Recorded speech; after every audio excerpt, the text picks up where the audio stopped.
person is sick, he's praying and wishing and hoping that it comes to an end. He'll get their will again. He wants it to be over. We live in a sin-sick world. The Lord is getting ready to destroy the sin-sick world. But He's going to have to destroy all unrepentant sinners. We all sinners. We all sin and come short of the glory of God. Thank God that we sadly want to get it right. Never turn back again to sin. Now continue on to live a simple life. So we go to the book of 1 John chapter 5.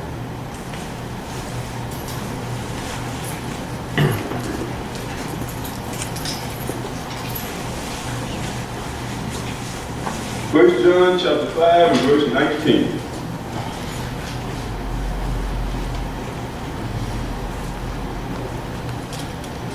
It says, and we know that we are of God, and the whole world lies in wickedness. The whole world full of wickedness. Far more wickedness than righteousness. Very few that trying to do what's right, even making an attempt to want to do right. A lot of them just don't want to hear what's right when it comes to thus saith the Lord. That's all we have to go on if we want to be saved in God's kingdom. In the United States this year, there were 6,350 gun deaths. People that were shot with guns. 3,309 deaths of Texas while driving. And 2,763 pedestrians. Well, one time, almost every day, I was hearing about some pedestrians getting killed in San Francisco, just in San Francisco alone. Almost every day on the news. There have been 173,610 rapes already this year. Wow. And over 321,500 on the average each year is 12 years old and older raped. You see why the Lord when He come and destroy this place? That's just in the United States now. This is just in the United States. The whole world lies in wickedness. And that's not mentioning the other things, the other deaths and other stuff that's going on. Let's go to the book of Matthew chapter 24. We'll start at verse 1. Matthew 24. We know that the signs is being fulfilled, the signs are everywhere. Just what the Lord says is going to happen, so it can come to the end of the world. It has to end. The Lord is still.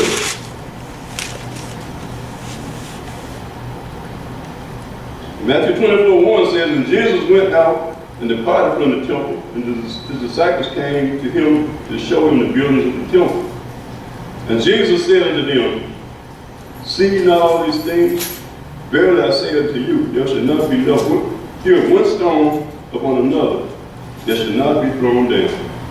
And as he sat upon the Mount of Olives, the disciples came unto him privately, saying, tell us, when shall these things be? And what shall be the sign of their coming at the end of the world?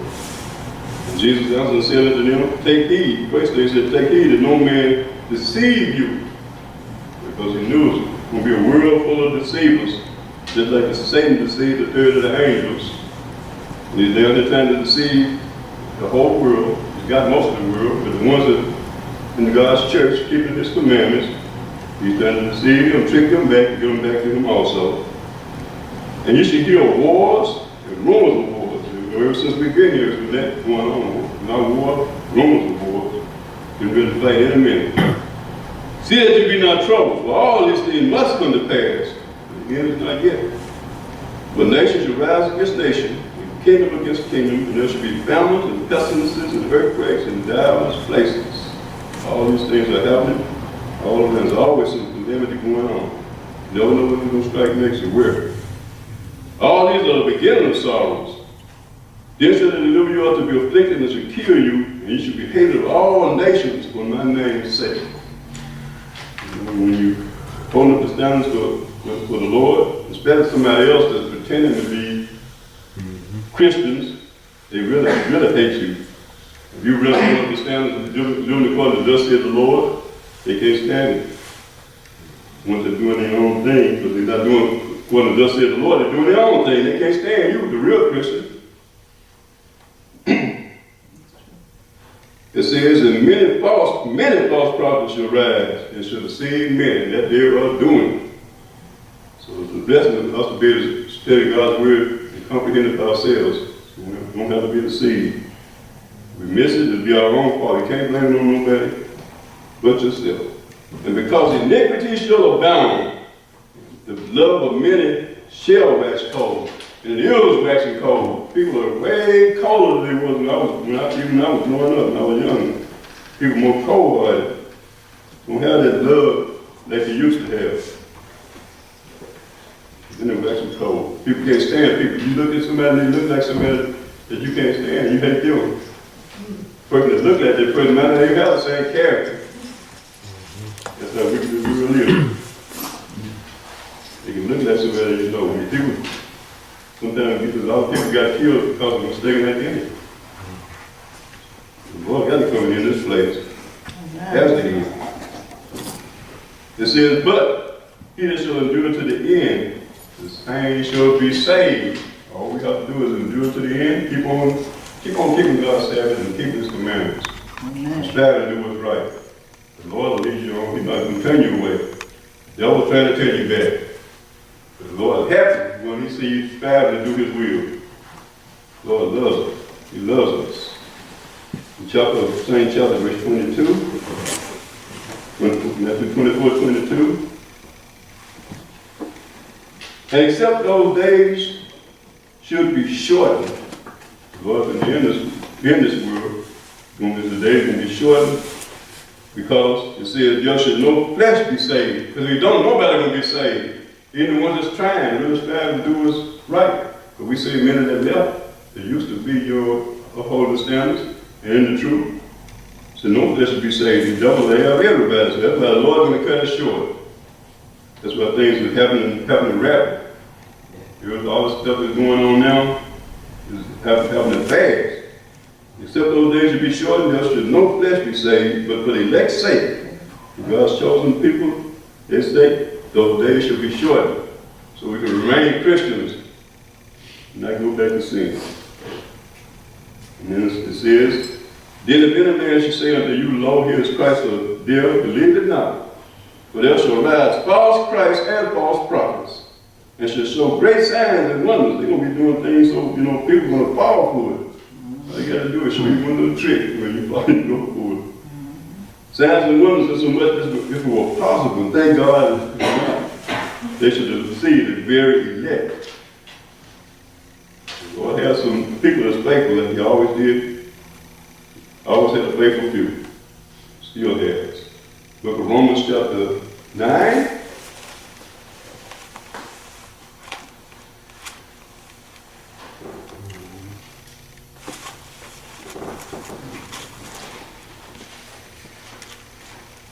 So that's why we stay in God's word. Keeping God's word, not just a twice a week thing, every so often. It's a daily thing. Our daily bread is God's word. You know what it takes to be saved. Just have to keep on. You don't get bored of it. There's some things in the world that you do, even in the world that you really love, and sooner or later you might get bored. Like I mentioned before, something I thought I'd never stop doing, playing pool. The other guys in the world when I stopped. I loved it so much, played every day. I used to do it 7 days a week. That's something I thought I'd never drop. I definitely never want to stop doing the truth, holding the standards of the Lord. Romans chapter 9, verse 25. As it said also in OC, I will call them my people, which were not my people, and of a love which was not beloved. And one time we were not, really with God's people, but we were walking with the devil. He was our father. And it shall come to pass that in the place where it was said unto them, Ye are not my people, there shall they be called the children of the living God. And I know little g God, G-O-D, little g, the living God. Isaiah also cried concerning Israel, though the number of the children of Israel be as the sand of the sea, a remnant shall be saved. That's a small portion compared to all the sand of the sea. Just going to be a small portion. But we can be among that small portion. Thank God. It says, for he will finish the work and cut it short in righteousness. You get it, put it to an end. Because a short work will the Lord make upon the earth. You can live 1,000 years old, it's going to seem like it's just yesterday. You're still not going to want to die if you live to get that old. You're going to cut it short. It's just a short life that we're here, so we might will while we're here give it all to the glory of God. Amen. We give it all to God. Everything we eat and drink, whatever we do, it says do it to all to the glory of God. 1 Corinthians 10:31, one of the favorite scriptures. Everything should be involved around Him.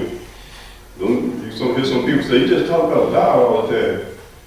It was a guy before I accepted the truth when Elder Duckett was on the job, and he was always quoting scriptures, talking about the Bible and stuff. And the guy said, he's a really nice guy. He just talks about the Bible too much. And I wasn't no Christian, and I feel kind of offended about that, and I wasn't even thinking about the Bible myself. What better thing could you talk about? Lamentations chapter 3. Lamentations chapter 3, verse 22.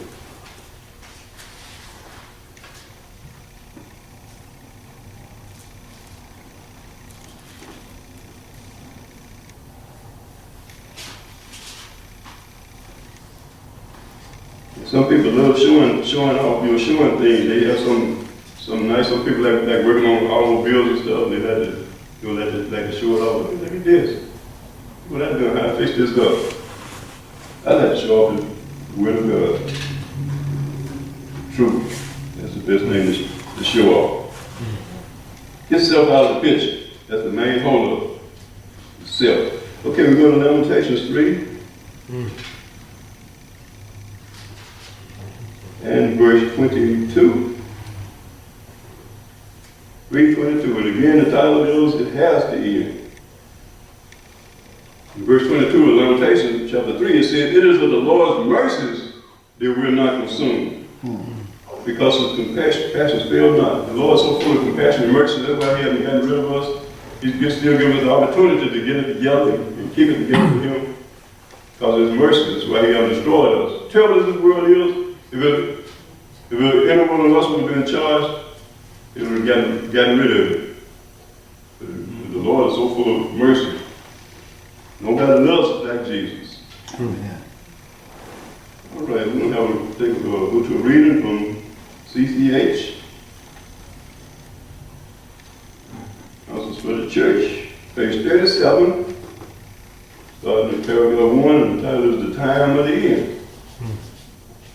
Page 37, CCH 37, paragraph 1. We are living in the time of the end. When you say amen to that? Amen. Because everything going just like the Lord said. We believe. That's our unbelief. The fast fulfilling signs of the times declare that the coming of Christ is near at hand. The fast fulfilling signs, going fast and faster now. Well, each day, but Sunday morning come back so quick. See, man, it is coming quick. Time to get back up. Sometimes nobody feel like they don't want to get up. And all of a sudden I spring up like a jack in the box, and then I'm okay. I feel like my mind, he said, yo, you don't want to do this. That's something. Just like with exercise, you gotta always hear me talk about exercise, I already love it. You feel like you don't want to do it, then you get to going, when you get the few stretches and get warmed up, and you ready to go. That's true. That's when you go to walking, that's the best exercise, But then we're here to take that walk. I said, man, my feet don't want to do it. My legs don't want to do it. And get you going, and boy, you start feeling good. The days in which we live are solemn and important. In the last days, solemn and important. Because we don't know where we're at with the Lord. You better get right with him if you're not. Better get right. The Lord giving us the opportunity now. The Spirit of God is gradually but surely being withdrawn from the earth. You can see this with all the dirty stuff going on, all the men killing people, killing babies, raping babies, and doing all kind of dirty, filthy stuff, setting people up. This road racing it's really getting ridiculous.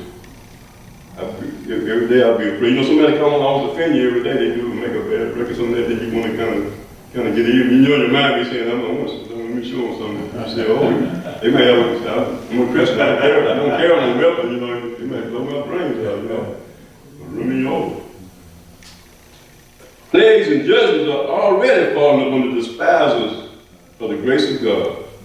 The despisers, the ones that hate. They can't stand God. They can't stand doing Christ-like things. They can't stand you seeing you do it. If you really live up to the standard, they can't stand you. The calamities by land and sea, the unsettled state of society, the alarms of war are portentous.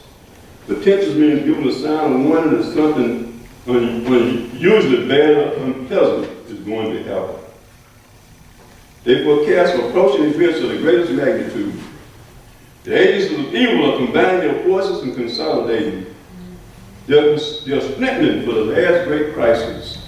Great changes are soon to take place in our world, and the final movements will be rapid ones. And we see this through the crazy president in the office. One thing, they changes. The condition of things in the world shows that troublous times are right upon us. The daily papers are full of indications of terrible conflict in the near future. The near future is not getting far away, it's getting closer. It's in the near future back then. We see this thing come to pass. Bold robberies are frequent occurrence. Strikes are common. Thefts and murders are committed on every hand.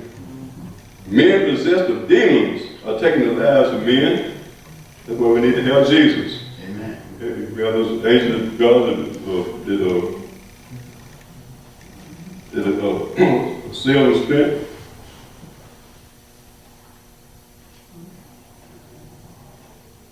We need those holy angels with us. Because all the people's lives being taken as demons. It's the men possessed of demons are taking the lives of men and women and little children. Men have become infatuated with vice, and every species of evil prevails. The enemy has succeeded in perverting justice. The enemy has succeeded in perverting justice and filling men's hearts with a desire for selfish gain. And that's one of the main things. That's why people kill, steal, for selfish gain. Do all kinds of crookedness. Even people that you look up to. People in these offices and stuff like that, they're so crooked. They're so only crooked as folks they are. Justice stands or falls, but truth is falling in the street, and equity cannot enter. In the great cities, there are multitudes living in poverty and wretchedness. We are now destitute of food, shelter. I saw that before I came out here to California. I think I saw a couple of homeless people that I remember, not too many back home. Down here, you see just real full of homeless people. Multitudes living in poverty and wretchedness. We are now destitute of food, shelter, and clothing. They could be really taken care of because enough rich people, to be able to look out for them, to help them. The people that are so selfish. While in the same cities are those who have more than heart could wish, who live luxuriously, spending their money on richly furnished houses, on personal adornment, and worse still, under the gratification of sensual appetites upon liquor, tobacco, and other things that destroy the powers of the brain, unbalance the mind, and debase the soul. So this part of it, they live in luxuriously. The person right there around them, they see that person, they really can help them, but what you can do. Dangerous, selfish world we're living in. The crowds of starving humanity are coming up before God. While by every species of oppression and extortion, men are piling up colossal fortunes. And some of them have saved up their fortune and they might never get a chance to even do nothing with it. You never know when their life can be snuffed out. Never know when that fortune going to be taken.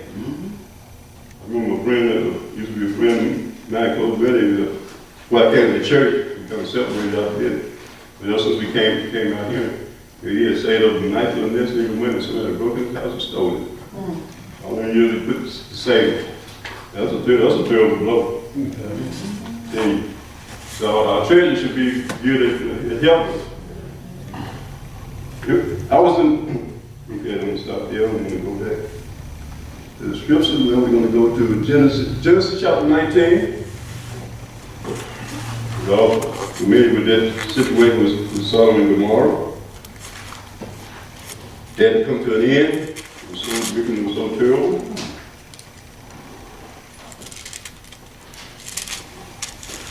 Chapter 19 of Genesis. Really getting really out of hand now. So we know the Lord is getting ready to put an end to it. No, he's fed up. We, the ones that really trying to be Christian, we fed up with it. We know how the Lord feels. And we know it's not going to get any better until Jesus comes. The true Christian knows that. Some people focus on, well, next year I want to do this and I want to do that. I don't know if you're going to be around. Things get so out of hand. Genesis chapter 19, let's see, we're going to start. I'm not going to read the whole thing, so we're already familiar with it because Sodom and Gomorrah.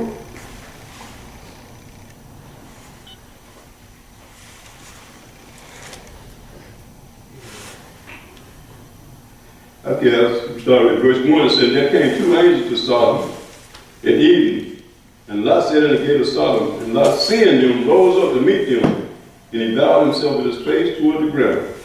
And he said, behold now, my lords, turn I pray you into your servant's house, and tarry all night. You see how kind-hearted he was? He invited them in. People don't even do this no more. You have to be a real Christian. And tarry all night, and wash your feet, and you should rise up early and go on your ways. And they said, nay, but we will die in the street all night. And he pressed upon them greatly. And they turned, kept begging and pleading, and they turned in unto him, and entered into the house, and they made them a feast, and did bake unto them bread, and did eat.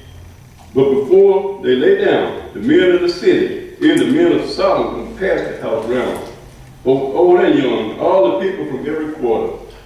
And they called unto Lot and said unto him, where are the men which came in to thee this night? There was men that was actually the men, it wasn't women. With the men. Bring them unto us that we may know them.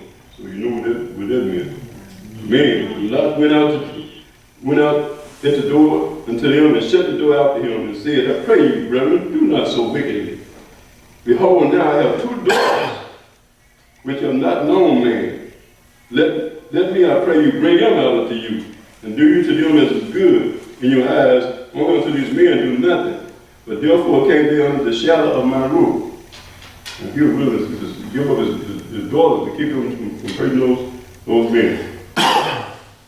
You know, talking about this homosexuality going on, so rampant.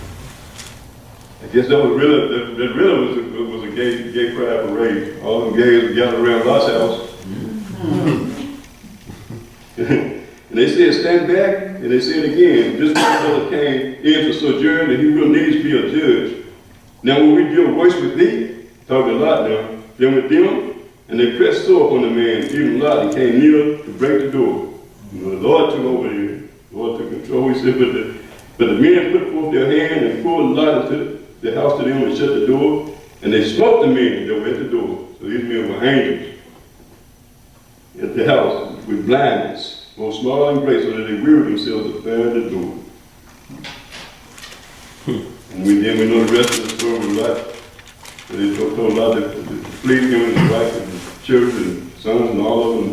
And most of them rejected, just him and his wife and daughters left.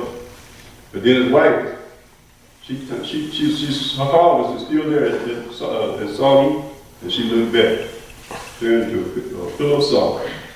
Now the devil was trying to get us to look back, to turn back. We've been doing good, striving to serve the Lord aright, be here every Sabbath. But he's trying to get us to turn back. And he succeeded with many. We don't have to be in the room. They're going to keep on trying to Jesus come. That's why we have to keep on studying the Word of God. and keep on living the life and uplifting Christ, being true Christians. The book of Isaiah,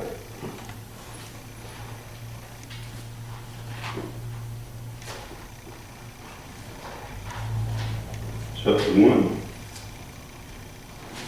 So we know that the Lord he destroyed this because of some homosexuality. Now it's gotten just as terrible there in these last days, and we know he's going to do it again. He's going to do it again.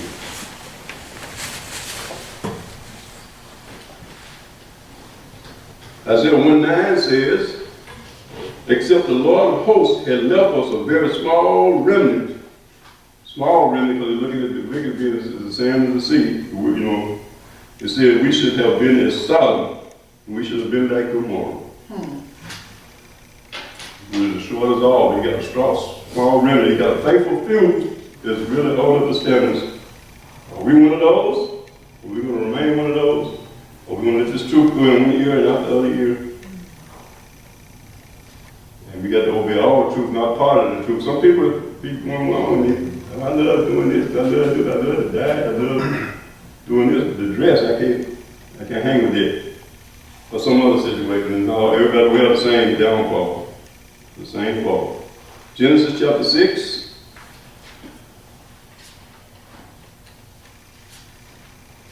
So we know that it has to end. The Lord's going to the end of this thing. All wickedness.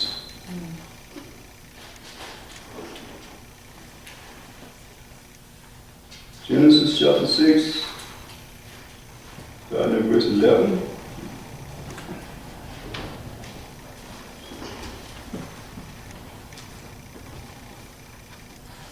It said the earth also was corrupt before God, like it is now. The earth is corrupt before God. And the earth was filled with violence, definitely filled with violence, and read those statistics a minute ago. And God looked upon the earth, and behold, it was corrupt. For all flesh had corrupted his way upon the earth. All flesh. All sin and come short of the glory of God. But there were some that come to their senses, Noah preached 120 years. Started off, a lot of people was going on. But soon they started falling away. Then just 8 people were saved. 8 people out of the whole world. And God said unto Noah, the end of all flesh is come before me. But the earth is filled with violence through them. Behold, I will destroy them with the earth. So are we going to go down? Are we going to be destroyed with the earth? Are we going to walk upright and be saved in God's kingdom? That's our decision. I'm going to go to Colossians. Colossians chapter 100, page 122. Colossians 122. Christ, I'll be blessed, I'm sorry. I have a COL up here, Amen. Christ, I'll be lessons, 122. I make Colossians right here more worse than Psalms, more worse than Psalms.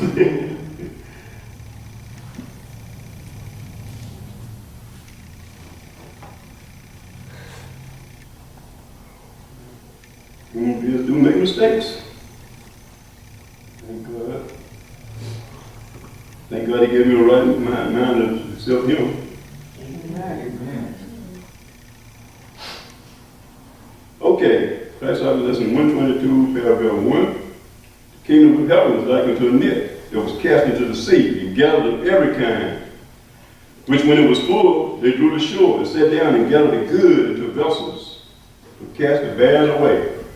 So the bad is going to be cast away. All the good is going to be in the kingdom. They're going to be saved. It says, so shall it be at the end of the world. The angels shall come forth and sever the wicked from among the just, and shall cast them into the furnace of fire. There shall be wailing and gnashing of teeth. And way more than the cry you ever heard. And they cry. You hear some people cry out, screaming. I'm sure those people were screaming in that fire, that big fire they had in Oakland. The casting for the net is the preaching of the gospel. This gathers both good and evil into the church. So it's good and evil in the church. We need to choose we're going to be on the good side. And don't be on the evil side anymore. Don't be on the side with the goats. Get on the side with the sheep. When the mission of the gospel is completed, the judgment will accomplish the work of separation. Christ saw how the existence of false brethren in the church would cause the way of truth to be evil spoken of. That's why it's best to be to know Jesus for yourself. Jesus said it so you won't get misled by these false brethren. But they be speaking so fine, it sounds so good. Coming from the word too. When you know for yourself, you know the word for yourself, you can detect it. The world would revile the gospel because of inconsistent system lies of false professors. Even Christians would be caused to stumble as they saw that many who bore Christ's name were not controlled by his Spirit. So everybody carrying the name of Christ don't have no Holy Spirit, because it says the Holy Spirit is given to those that obey him. Because these sinners were in the church, men would be in danger of thinking that God excused their sins. It said because these sinners were in the church, men would be in danger of thinking that God excused their sins. Therefore, Christ lifts the veil for the future and bids all to behold that it is character, not position. You could be in any position. The highest person in here, the pastor instead of the elder. The position is nothing if you're not going to hold the standards. It says character, not position, which decides man's destiny. So we live in a Christ-like character. That's what's going to be determined whether we're going to be saved or not. But Romans chapter 1.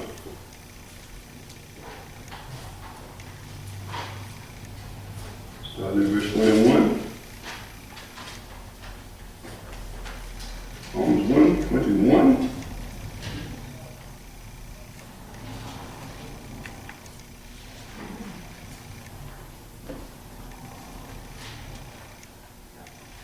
It says, because when they knew God, they knew God, but they glorified him not as God. They're like God, just a pushover. They said they glorified him not as God, neither were thankful. You know, the world full of unthankful. That's one of the signs of the last days, at the end of the world. People are unthankful. But became vain in their imaginations, and their foolish heart was darkened. That heart, get that heart dark, and already desperately wicked, will throw you in. You messed up really. Man was sealed with a hot iron. Professing themselves to be wise. Claiming to be wise, they became fools. So no matter how wise you are, you're not wise in God's word. The Bible says you're a fool. And changed the glory of the uncorruptible God into an image made like a corruptible man, and to birds, and four-footed beasts, and creeping things. Wherefore God also gave them up to uncleanness through the lust of their own hearts. It's your own heart that messed you up. The heart is desperately wicked. It's the lust of their own hearts that is under their own bodies between themselves, to change the truth of God. The truth of God. God cannot lie. They change the truth of God into a lie and worship and serve the creature more than the Creator, who is best of ever. Amen. In verse 26, for this cause God gave them up to vile affections. Even their women did change the natural uses to that which is against nature.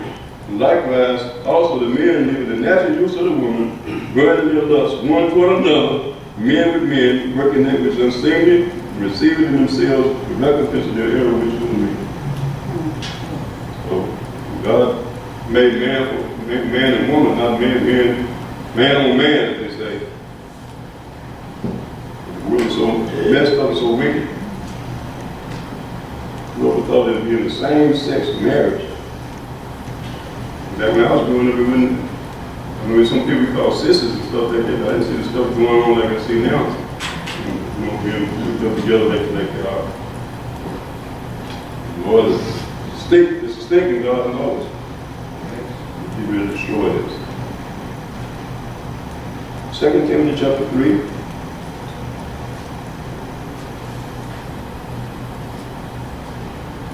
The Lord hasn't put it to the end. He's made it up. But we get tired. Man is not tired. God is. He's just been trying to be patient and long suffering, hoping that you'll Be those who get it together. But as soon as grace is going to play out, if you haven't got it together, it's going to be too late. But some going to make a reference to it's too late. Even knowing the truth, still going to make a reference to it's too late. I'll be able to go out there next year. Not going to work. I guarantee it to you. 2 Timothy chapter 3 and verse 13. It says, but evil men and seducers shall wax worse and worse. It's not going to get any better. This world not going to get any better. This wicked world not going to get any better. The Antediluvian world didn't get any better. Worse and worse, deceiving, not only deceiving, and being deceived. Even not deceiving them, but deceiving them, they falling for some country, thus said the Lord. It said, but continue thou in the things that thou hast learned and hast been assured of, knowing of whom thou hast learned them. And that from a child thou hast known the Holy Scriptures, which are able to make thee wise unto salvation through faith which is in Christ Jesus. That's the only thing that will make us wise, is the Scriptures. Now the faith in Jesus. Our faith is impossible to please him. The pianist can come, begin to go down. Philippians chapter 3.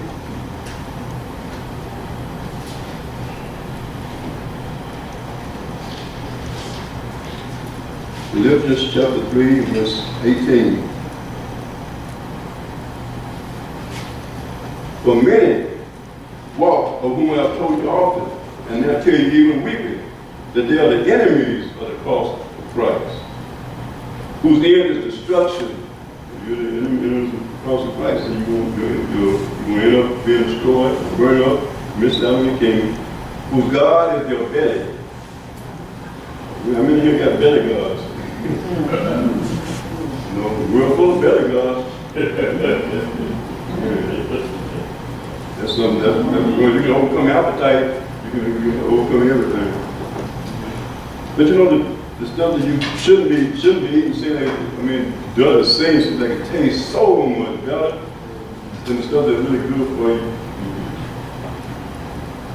It's the same like it's better to be married and be able to be young than to be unmarried. And it seems like when you're unmarried, it seems like, you know, the calm mind, like it's so much more fun. Like you're doing something. So whose end is destruction, whose God is their belly, and whose glory is in their shame, who mind earthly things. Earthly things, so the whole world is geared around earthly things. That's where God has to put it to an end. Psalms chapter 7.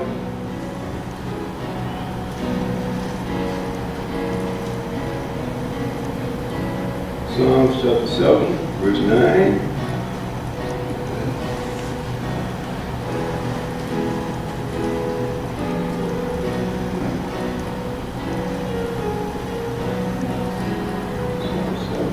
Lord, bless us with a new church and bless me with a new Bible and let it break it in.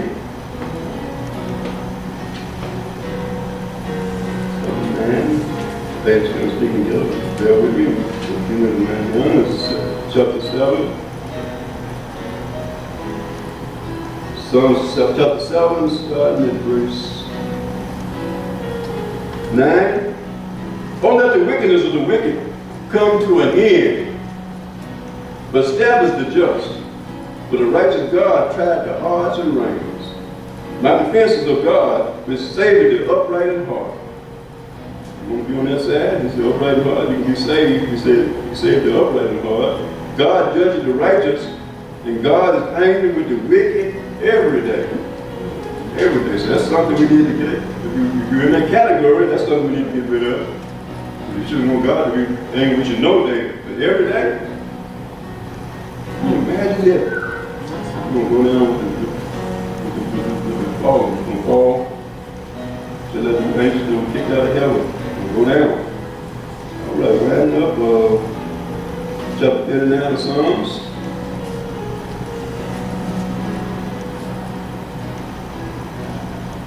Psalm 39, then after that, I got one more to close out.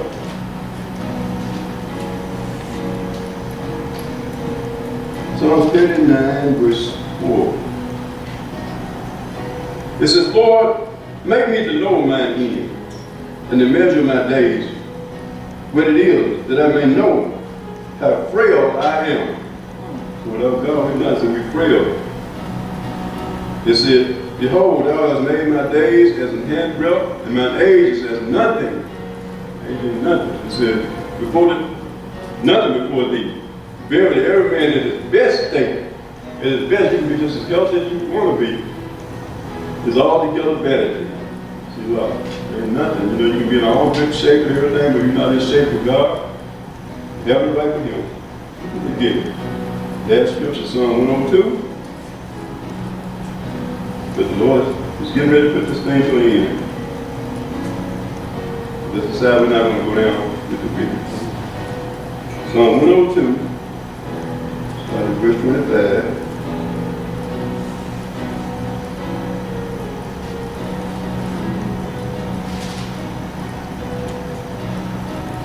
Psalm 102, verse 25 says, oh, hast thou laid the foundation of the earth, and the heavens are the work of thy hands.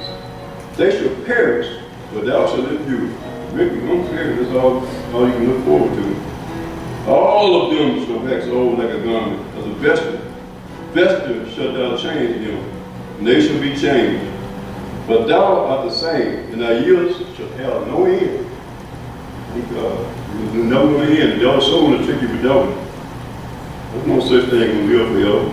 So many whistles in your ear. The children of thy servants shall continue, and thy seed shall be established before thee. When they keep God's commandments, they call out to the third, fourth generation. Grandchildren, great-grandchildren, all of them can be blessed to be in the kingdom. Let's hold up the standard no matter what. This thing's getting ready to come to an end. All the rest is played out. And you see how fast the time is going, so everything you do should be involved around God. You're going to be saved, you will be. We put in place in utmost.